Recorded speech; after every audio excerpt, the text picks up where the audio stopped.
everyone, thanks for clicking on my video.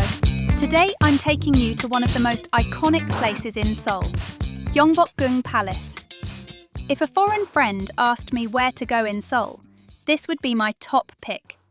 Seoul is full of amazing places to eat, shop and hang out in cafes.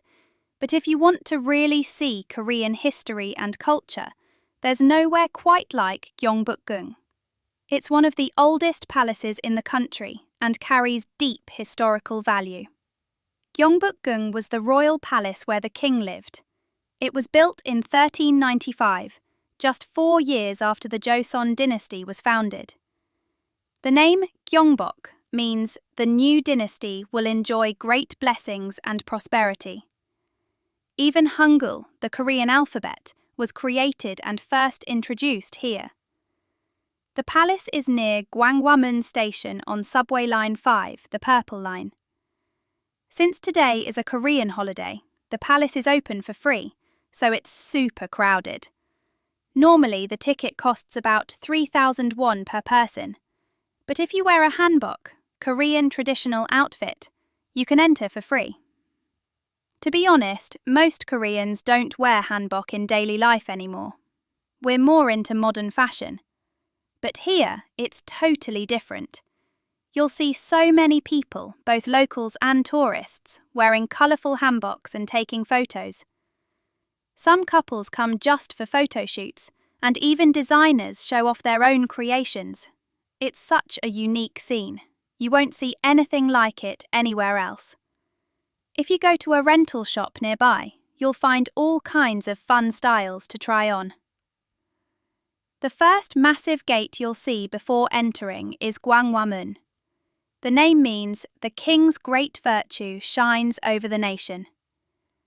Back in the Joseon era, the centre gate was reserved for the king, and the smaller ones on each side were used by the crown prince and officials. So when you walk through the main gate today, you're basically walking where kings once walked. Right after Gwanghwamun, you'll find Hyeongyemun Gate. This marks the true entrance into the palace grounds. When you cross the bridge here, you're moving from a public space into an official royal area. The bridge was heavily damaged during Japan's occupation, but it was restored in 2001. The landscaping here is beautiful. It's a perfect spot for photos with the gate in the background. Beyond that stands the grand Gyeongbokgung Hall. Its name means the place where the king diligently governs the affairs of the state. This was where coronations, royal ceremonies and receptions for foreign envoys took place. Gyeongbokgung is the largest and most formal building in the palace. It looks like 2 stories, but it's actually just one tall floor. The central path was only for the king, and the rows of stone markers on both sides showed where officials stood. The closer to the front, the higher their rank. That strict order reflected Confucian values of hierarchy and respect. It's also one of the best photo spots, and if you visit during the night opening, held only in spring and autumn, you'll see it beautifully lit up. Check the official website for dates.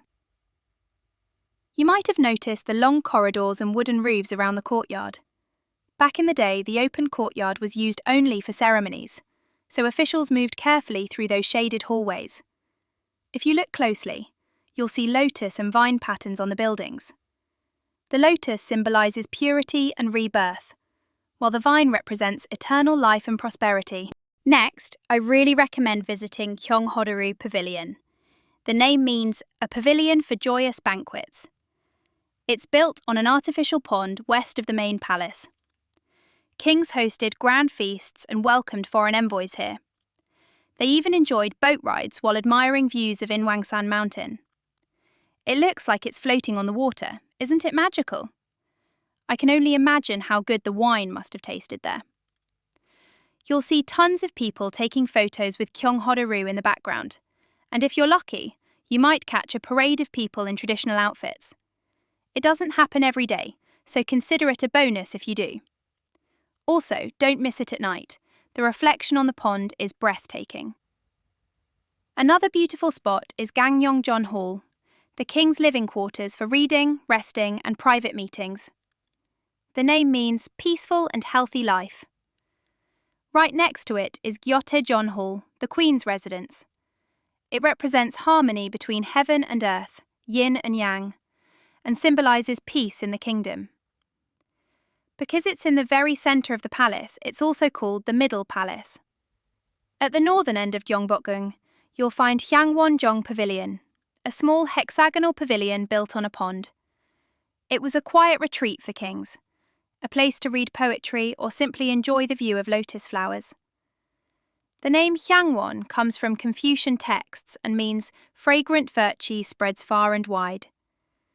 In other words, the king's good character was believed to spread like the centre flowers across the land.